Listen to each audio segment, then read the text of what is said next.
Students in another video. और आज के लेक्चर में हम लोग 17.2 सॉल्व करने वाले हैं। और लास्ट लेक्चर में हमने जो कॉन्सेप्ट स्टडी किया था, डिस्कस किया था, आई होप आप तो बहुत पढ़े होंगे उसको। तो आज स्टार्ट करते हैं 17.2, जिसमें हम सबसे पहले अगर क्वेश्चन देखें बिना टाइम वेस्ट के हम लोग स्टार्ट कर देते हैं प्रैक्टिस से, ठीक है। तो अगर पहला क्वेश्चन अगर देखें उसमें तो एक डायग्राम है, सर्कल है, ठीक है। उस सर्कल में क्या बोल रहा है कि दो डायमीटर है, ठीक है, टू डायमीटर है और दोनों डायमीटर एक दूसरे को क्या कर रहा है कि इंटरसेक्ट कर रहा है परपेंडिकुलरली, ठीक है। मतलब एक दूसरे को इंटरसेक्ट कर रहा है पॉइंट सी पे, और जब इंटरसेक्ट कर रहा है तो एंगल बना रहा है 90 डिग्री, ठीक है, परपेंडिकुलरली इंटरसेक्ट कर रहा है। मतलब आप देखोगे टोटल क्वाड्रेंट हो रहा है, 4 क्वाड्रेंट हो रहा है, ठीक है। तो 1 2 3 4 अगर मैं ऐसे काउंट कर रहा हूँ तो हर एक जगह पे 90 डिग्री बनेगा क्योंकि परपेंडिकुलरली इंटरसेक्ट करेगा, ठीक है। चलो इतनी बात तो आप समझ ही गए, ठीक है। तो अब स्टार्ट करते हैं। इसमें पूछा क्या क्वेश्चन, अगर वो देख लेते पहले तो देखो क्या होता है, कोई सम सॉल्व करने से पहले ना आप पहले देखा करो कि उस क्वेश्चन में गिवन क्या है, और उससे सोचा करो क्या कॉन्सेप्ट, क्या फॉर्मूलेज लग पाएंगे, क्या थियरम्स, क्या बेसिक फॉर्मूलेज इसके ऊपर वर्क कर पाएगा, उसके बाद स्टार्ट किया करो। डायरेक्टली आप सॉल्विंग के लिए परेशान होगे तो फिर आप फंसोगे उस समय, कहीं ना कहीं आप जाके रुक जाओगे, ठीक है। तो चलो अभी तो हमने क्या समझा ये डायग्राम में, ठीक है। ये दोनों डायमीटर एक दूसरे को परपेंडिकुलरली इंटरसेक्ट कर रहा है, तो मतलब हर एक एंगल कितना हो जाएगा, 90 डिग्री करेगा हर एक एंगल, ठीक है। तो अब क्वेश्चन को देख लेते हैं। क्वेश्चन क्या पूछ रहा है कि why arc P S and arc S Q are congruent. अब पूछ रहा है आर्क पी एस और आर्क एस क्यू ये दोनों कॉन्ग्रुएंट हैं क्या, अगर रहेंगे तो क्यों, ठीक है। फिलहाल तो यहाँ पे पूछा है क्यों कॉन्ग्रुएंट है, बट अगर मैं बोल रहा हूँ कि ये दोनों कॉन्ग्रुएंट है क्या, आपको ऐसा लग रहा है, अगर है तो क्यों है, ठीक है। जैसे हमने लास्ट लेक्चर में डिस्कस किया था कि अगर कोई भी सेंट्रल एंगल जितना भी रहेगा, ठीक है, अगर करस्पॉन्डिंगली उसका जो आर्क रहेगा, फिर अगर उसी सर्कल में कोई और एक एंगल बनाया और उसका भी मेजर वैल्यू सेम है, तो अगर ये 90 डिग्री का है और ये वाला भी एंगल 90 डिग्री का है, ठीक है, एंगल पी सी एस यहाँ पे कितना बना रहा है 90 degree, and angle Q C S भी कितना बना रहा है 90 डिग्री। तो अगर ये दोनों 90 डिग्री है तो इन दोनों एंगल मतलब ये दोनों 90 डिग्री, तो मतलब ये दोनों एंगल क्या हो गए आपस में इक्वल। अगर ये दोनों एंगल इक्वल हो गए तो इसके करस्पॉन्डिंग आर्क भी क्या होंगे, इक्वल होंगे, ठीक है। तो बस यही कॉन्सेप्ट अपने को यूज करना है और इसको बस डिस्क्राइब कर देना है, रिप्रेजेंट कर देना है कैसे कैसे हम ये सारी चीजें समझे हैं, ठीक है। तो चलो इसके सॉल्यूशन स्टार्ट करते हैं लिखना, ठीक है। तो सबसे पहले हम क्या देख रहे हैं कि इस डायग्राम में, ठीक है, इन गिवन डायग्राम या in given figure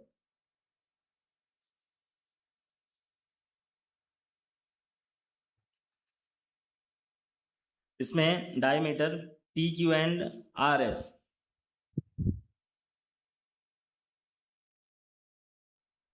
diameter P Q and diameter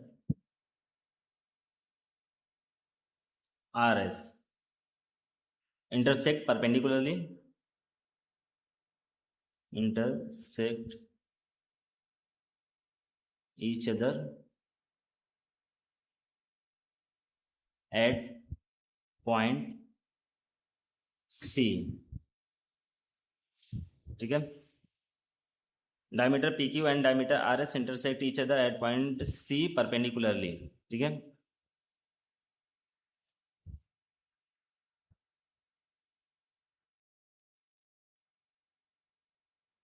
तो मैं यहाँ पे मेंशन करूंगा एंगल पी सी एस, ये कितना हो जाएगा 90 degree, and angle Q C S ये भी कितना हो जाएगा 90 डिग्री, क्योंकि परपेंडिकुलरली काटा है, ठीक है।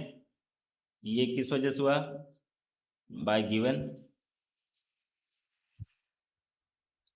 कंडीशन के अकॉर्डिंग हमने ये लिखा है, ठीक है, क्योंकि 90 डिग्री पे परपेंडिकुलरली एक दूसरे को इंटरसेक्ट कर रहे हैं। अब ये दोनों एंगल अगर इक्वल है, मेजर वैल्यू इनका भी देखो सेम है, तो इनके करस्पॉन्डिंग आर्क भी क्या हो जाएंगे, वो भी इक्वल हो जाएंगे। तो इसलिए तो मैं लिख सकता हूँ यहाँ पे कि एंगल पी सी एस, ठीक है, ये कॉन्ग्रुएंट रहेगा एंगल क्यू सी एस के, और ये रीजन क्या है 90 डिग्री की वजह से। अगर ये ऐसा है तो हमने कॉन्सेप्ट सीखा था, अगर दोनों सेंट्रल एंगल कॉन्ग्रुएंट रहते हैं तो उनके करस्पॉन्डिंग आर्क भी क्या रहते हैं, कॉन्ग्रुएंट। तो यहाँ पे मैं लिख दूंगा major of arc P S, major of arc P S भी कॉन्ग्रुएंट होगा major of arc S Q के, और जब इनका मेजर वैल्यू सेम रहेगा तो मतलब आर्क भी क्या है, कॉन्ग्रुएंट है P S arc S Q.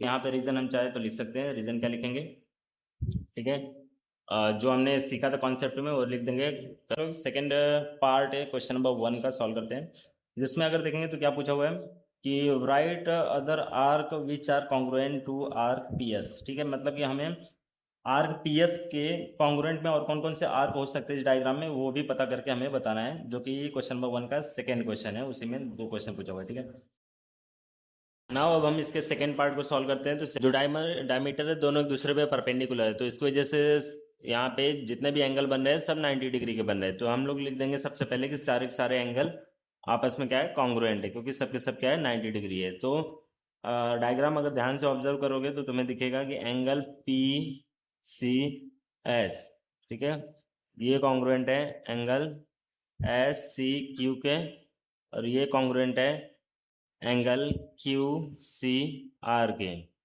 And ये भी कॉन्ग्रुएंट हो जाएगा angle R C P, right.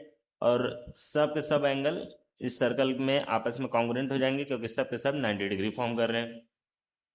अब सारे एंगल कॉन्ग्रुएंट हो गए, तो फिर अब हम लोग क्या करने वाले कि जितना भी एंगल है ना, इसके करस्पॉन्डिंग आर्क को पहले बता देते। तो अगर एंगल आपस में कॉन्ग्रुएंट है तो उसके करस्पॉन्डिंग आर्क भी क्या होने वाले, कॉन्ग्रुएंट होने वाले।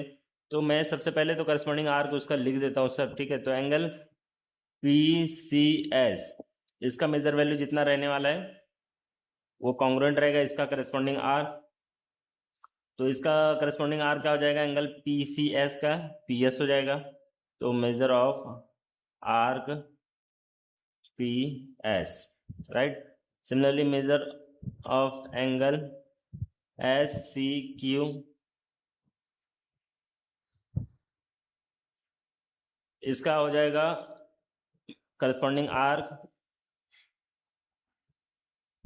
S Q, and similarly measure of angle Q C R, इसका करस्पॉन्डिंग आर्क हो जाएगा आर्क क्यू आर हो जाएगा, ठीक है। And last one measure of angle R C P, इसका करस्पॉन्डिंग आर्क क्या हो जाएगा,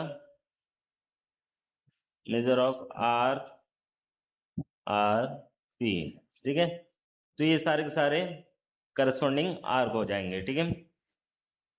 नाउ अगर सारे के सारे एंगल आपस में कॉन्ग्रुएंट है तो उसके करस्पॉन्डिंग आर्क भी आपस में क्या होंगे, कॉन्ग्रुएंट। तो फिर वो रीजन की वजह से हम लोग यहाँ पे डायरेक्टली लिख सकते हैं कि आर्क पी एस ये कॉन्ग्रुएंट रहेगा आर्क एस क्यू, और ये भी कॉन्ग्रुएंट रहेगा आर्क क्यू आर, और ये कॉन्ग्रुएंट रहेगा आर्क आर पी। इसका मतलब क्या हो गया, सारे के सारे आर्क आपस में क्या आ जाएंगे, कॉन्ग्रुएंट। तो मतलब पी एस के कॉन्ग्रुएंट क्या क्या है, आर्क पी एस के कॉन्ग्रुएंट एस क्यू भी है, क्यू आर भी है, और आर पी भी है। तो इस तरीके से हम इसको फाइंड आउट कर सकते हैं, लिख सकते हैं, ठीक है।